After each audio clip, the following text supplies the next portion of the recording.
A paz do Senhor Jesus, meus irmãos, sou o presbítero Tiago Luiz Pereira. Vamos dar continuidade ao nosso estudo sobre algumas dicas para entendermos a Bíblia, a palavra de Deus. Já falamos sobre a linguagem literária, que assim como você lê, você entende, você interpreta e você aplica. Agora hoje vamos falar sobre a linguagem figurativa. É uma linguagem muito interessante da Bíblia. Vamos falar, por exemplo, quando a Bíblia ela nos relata ou nos traz alguns ensinamentos, como por exemplo o Senhor Jesus, quando ele disse assim, quem não come da minha carne e não bebe do meu sangue, não tem parte comigo. Isso está lá em João 6, versículos 54. Ou seja, quem não come da minha carne e não bebe do meu sangue. Isso é literal ou figurativo? É claro que isso é figurativo. Quando Jesus ali em João 6 está trazendo um ensinamento e ele traz a figura de linguagem, o pão a qual os israelitas comeram lá no deserto, que era chamado de maná. E quando Jesus em João capítulo 6, ele vai dando este ensinamento, então ele falando, aquele que não come da minha carne e não bebe do meu sangue. Jesus não está falando de algo literal, que devemos comer o corpo ou beber o sangue de Jesus. O que Jesus está querendo dizer é de um comprometimento. Aquele que crê em Jesus, aquele que está com Jesus, ele tem que estar comprometido com Jesus. Eles têm que ser fiel ao Senhor Jesus. Portanto, que mais à frente vai dizer que muitos acharam esse discurso duro, mas eles entenderam perfeitamente o que Jesus estava dizendo, ou seja, aquele que estava com ele deveria ser fiel, deveria ter compromisso com ele. E eles disseram, Senhor, mas é muito duro esse discurso, porque muitos dos discípulos o abandonaram. Jesus disse, olha, e vocês não querem ir também? Então, ou seja, quando Jesus ele diz essas palavras em João 6,54, ele não está falando de algo literal, mas de algo figurativo. Temos outra passagem, por exemplo, em Mateus capítulo 16, versículo 24. Quem quiser vir após mim, renuncie-se a si mesmo, tome cada dia a sua cruz e siga-me. Essa já é um pouco mais fácil, porque sabemos que Jesus não está falando de algo literal. Ele não mandou as pessoas construírem ou fazerem umas cruzes de madeira, colocarem sobre os seus ombros e irem atrás de Jesus. Cruz fala de renúncia, fala de sofrimento.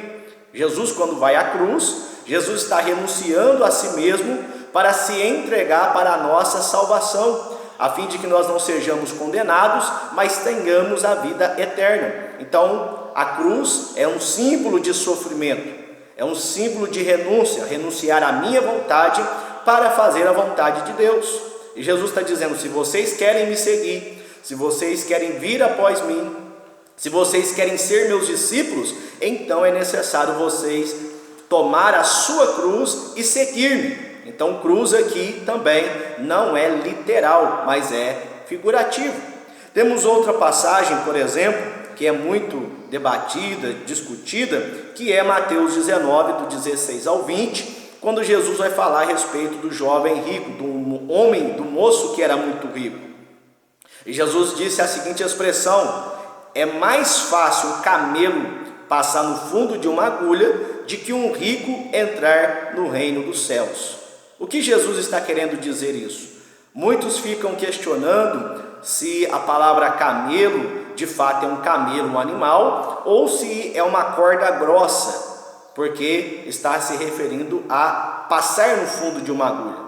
A palavra grega camelo e no caso o camilo, que é a corda, é muito semelhante. Camelo no grego é camelos e a corda, grossa que eles usavam ali no dia a dia, no grego também é camilos. Então muitos ficam questionando, é camelo, animal, ou é a corda camelo? Mas a questão, meus irmãos, é que Jesus não está aqui querendo aplicar uma linguagem literal, mas sim, a mensagem de Jesus é uma mensagem figurativa. Ele está querendo demonstrar como é difícil um rico entrar no reino dos céus. Agora, não é pelo fato que ele é rico, é pelo fato que o seu coração se apoia nas suas riquezas. Ele se acha autossuficiente, ele se acha arrogante.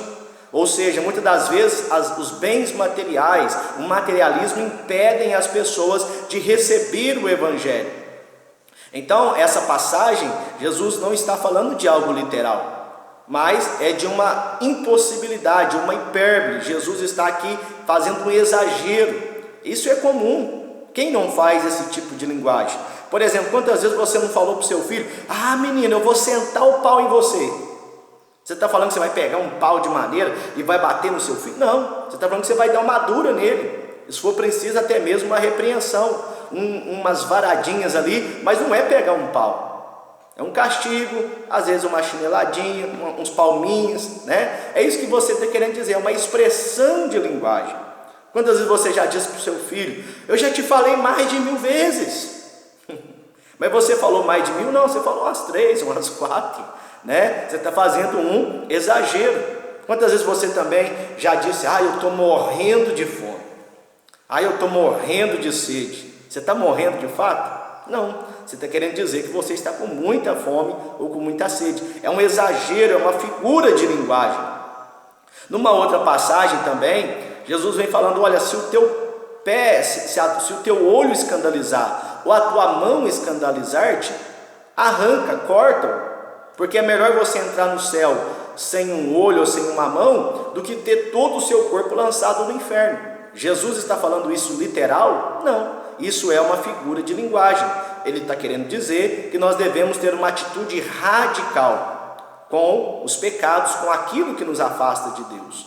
Então são linguagens figurativas. Quando, por exemplo, Jesus ele vai dizer que aquele que não aborrece seu pai e sua mãe para segui-lo, não é digno dele, não é digno de ser seu discípulo. Ou seja, a Bíblia manda nós honrarmos aos nossos pais. Agora Jesus está dizendo que aquele que não aborrecer, ou seja, eu, para ser um cristão, ser um servo de Deus, eu tenho que aborrecer, eu tenho que causar desgosto, eu tenho que desrespeitar os meus pais. Não. Aborrecer, o que Jesus está querendo dizer ali, é que nós devemos amar mais a Jesus, mais a Deus, do que os nossos próprios familiares, e não aborrecê-los ao pé da letra. Então, essa e muitas outras passagens nos revelam, nos mostram a linguagem figurativa. Louvado seja Deus. Então, ou seja, são passagens que não são literais. Você não pode entender, interpretar e não pode aplicar elas ao pé da letra. Você tem que ler, você tem que fazer essa interpretação, que apesar de ela estar escrito, mas ela é uma figura de linguagem, e você então aplica ela de modo figurado, e aí você consegue absorver a instrução e a palavra de Deus, o que ela está querendo nos dizer. Então que Deus em Cristo continue te abençoando. Vamos para o próximo vídeo em nome de Jesus.